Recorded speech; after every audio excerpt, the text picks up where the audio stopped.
Gestures, gestures, gestures. Seems like everyone's doing gestures now. Granted, the Palm Pre did it quite well back in the day.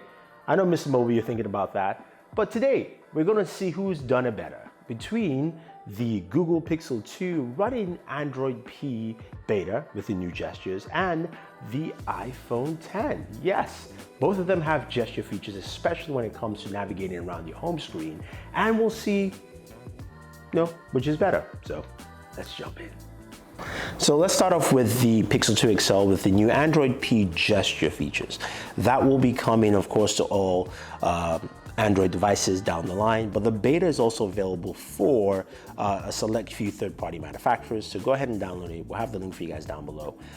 First thing you notice is the home button. It's a single home button, there's no back, there's no multitask, but you still have gesture features that do a lot of that for you with the home button. So if you swipe up, that takes you straight to your multitask actually. So it takes you to your most recent applications and you can scroll through and swipe through wherever you want.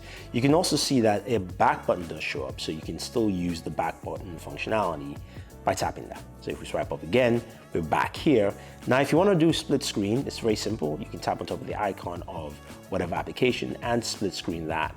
And you can go ahead and select through different applications as well to do that split screen. Again, I can hit the back button and take that away, and I can also close that up.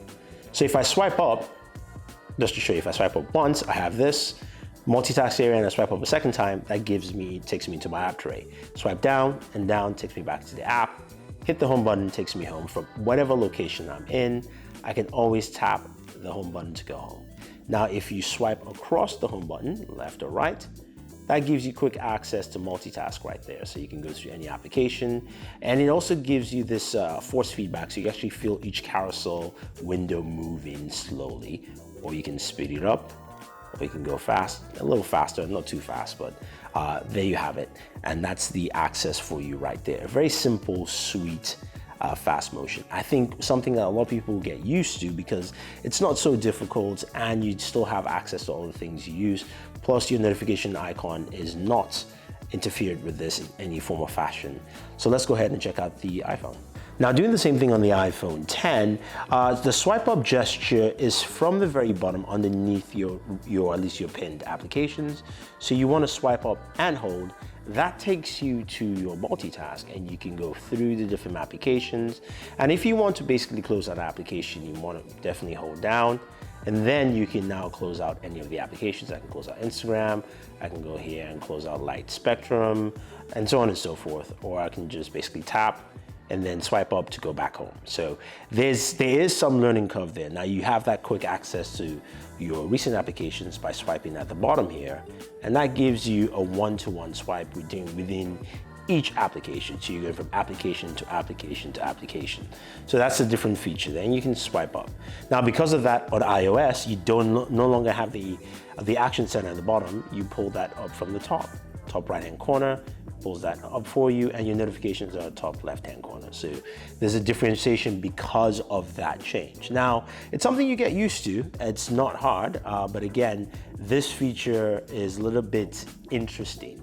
Now, I think just because there is no physical home button and there's no location that says you should swipe up from there can be difficult for some people, but I think it's something that people can get used to quite well. So there you have it, guys. Both gestures look very simple enough to get used to, but I will say that for me, the fact I've only used Android P gestures for only a couple of hours, I found it more intuitive and much easier to use than the iPhone 10.